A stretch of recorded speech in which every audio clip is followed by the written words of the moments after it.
Hey everyone, and welcome to the behind the scenes on how I made the Darlington Raceway that debuted in race number 4 of season number 8 of the MISCRAFT Cup series. A lot of you guys have been asking for a long time on how to make my racetracks with banking and all that, and today we're going to be going through on just how to do that and more. So strap in because we're going to start from the very beginning on how I made the Darlington Raceway. To start, you're going to need a piece of wood to put the track on. I prefer using wood. It's one of the best and one of the sturdiest foundations for your track. This is a 6x4 piece. And of course, we got styrofoam. And this styrofoam is going to be used to make the base of the racetrack itself, the banking and everything that the cars will eventually race on. It's important to place down the pieces in the right spot and make sure you know where everything is going to go before you hot glue them down to the racetrack board. As you can see here, I've got a really stupid little piece of crap hot glue gun, but well, we're working with the best we got. As you can see right here, I've got a hammer on the left side that is holding down one of the pieces because they were bowed out just a little bit. So was the board. But as you can see here, I don't have a yardstick. I don't have a meter stick. So we're just going to use a straight piece of cut wood that my dad uses for woodworking. And, next up on the list after you do have everything down is to draw the racetrack. And as you can see here, I'm pretty much freehanding the Darlington Raceway right here. That's really just about how I do it. There's no, crazy measurements or anything that I do. It's just kind of eyeballing it and, using my sense of nature when it comes to building and seeing what racetracks there are. Of course, I'm going to make a few mistakes here and there, so I'll just kind of make the lines darker and darker as they go, and hopefully I don't make too many mistakes or else it'll be a little bit complicated. But, it's not really that important to make sure that you have a precise drawing for the racetrack, because eventually with all the styrofoam it's going to get cut down, it's going to get sanded down, and so you'll make your final measurements there. And it's important also to kind of have cars as references so they make them the track as wide as you properly need it to be. And I don't know why I started dotting the track here, because it's not really that important. After you've got everything laid out and glued down and everything is in place and solid, you're going to want to start carving out the banking and everything like this with this little guy right here. Yeah, it can be pretty loud. So when you use one of these little guys right here, you're going to want to make sure you have masks and goggles on so that all the styrofoam doesn't get into your face. As you can see here, the sandpaper on turns 3 and 4 side was kind of popping up a little bit, so I had to do a little bit of surgery to the racetrack to hot glue that right back down because it kind of came up on me when I was sanding it. So as you can see here, I'm kind of carving in all this stuff here. Usually you want to use a hot wiring tool, but mine broke, so we're just going to go ahead and go all in with the sander here.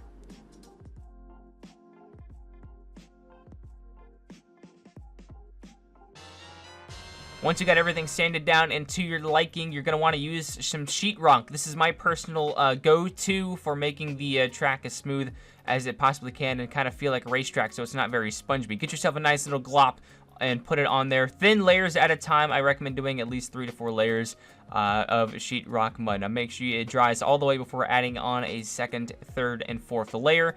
But make sure it's all nice and smoothed out. You will be able to sand all of this down later, so don't worry about it getting all that smooth right now. But this is really just to kind of get that base layer of what the car is going to be racing on the racetrack. So this is kind of, once again, how everything kind of takes its final shape, and is my favorite way of making sure that the track is sturdy for all the cars to race on.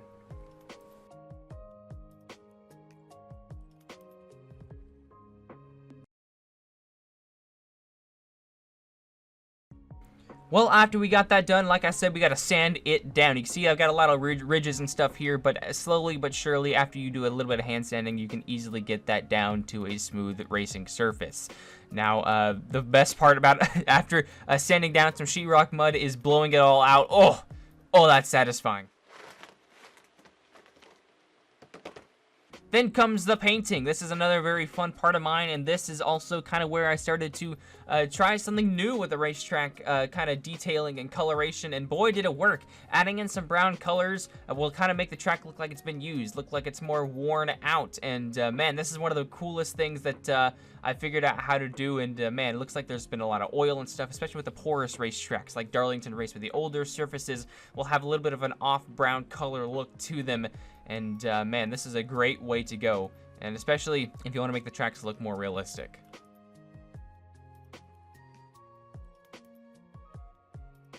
After I kind of got down the base color, I started to transfer that to the rest of the track right here. You can see I don't really I really just glop down all the paint all at once. I know it's probably not the most efficient way to do it, but it is what it is. You got everything going down, and you kind of just flop it all around right there and paint it on out, and in the end, it came out looking good.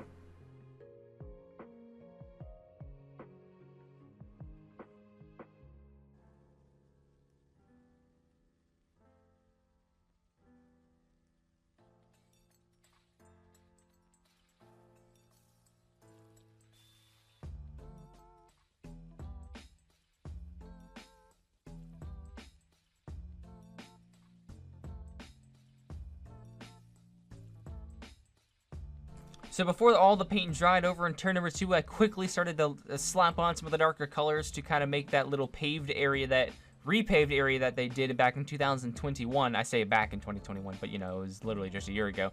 But pretty easy to do, just kind of slapped on some black and some darker grays in there, and got that done. Now after that, it started coming to the details of the track with the dotted lines and all that stuff. And yes, I know I'm using a regular paintbrush, and I'm probably ruining this paintbrush, but whatever. I've had this paintbrush for an absolutely long time, so nobody roast me in the comments. I've already had some questions from personal friends, and yeah, I need new paintbrushes. Please, I need detailing stuff now.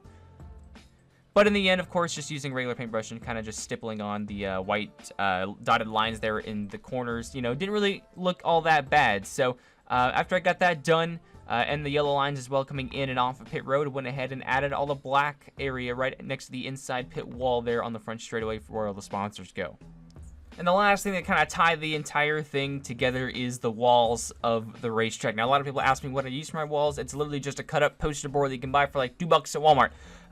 It's pretty basic, pretty easy to find, and they're pretty cheap as well. So, one big poster board can give you about 2 or 3 racetracks, depending on the size here. Of course, my racetracks are usually about 6x4 on my track table, which is a universal 6x4. I can vouch for the fact that, 8 seasons in, I could probably take one poster board and make 2 or 3 tracks out of it. Especially, if you take care of them, you can also recycle them. But with some of the tracks that I make more permanent nowadays, I don't really recycle. I make and use walls for different racetracks.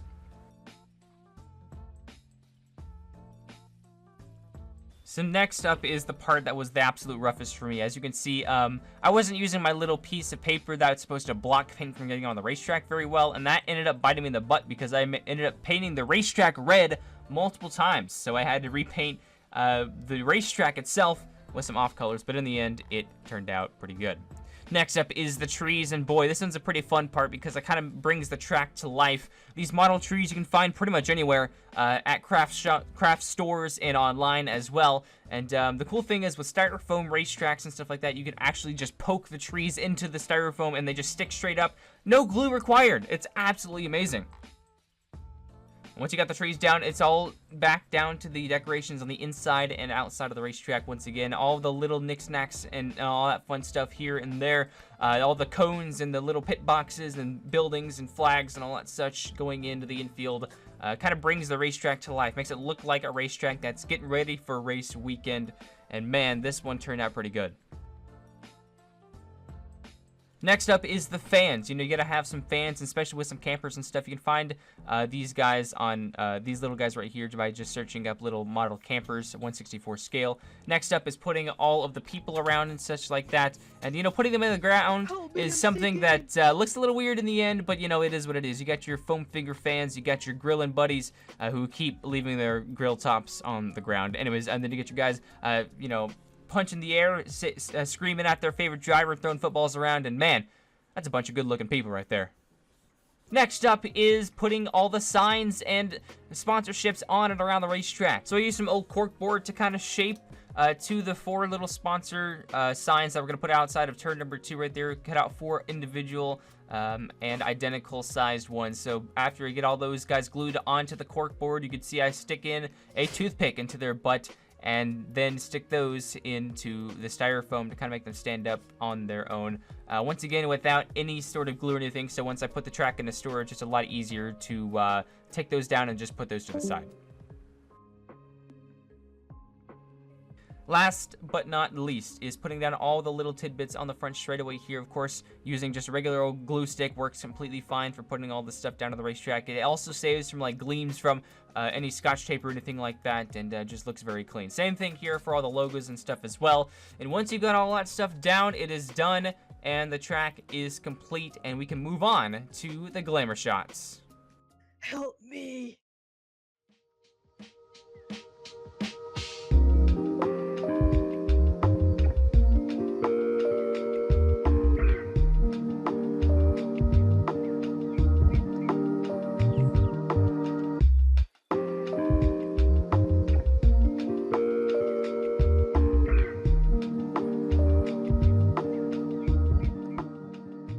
Thank you all for watching the behind the scenes video on how I build the Darlington Raceway for my Miscraft Cup Series stop motion series. If this is your first time on the channel, I encourage you to subscribe, like, and check out all the stop motions and my other racetrack builds as well, especially from Season 8, because they have some of the most ambitious ones so far.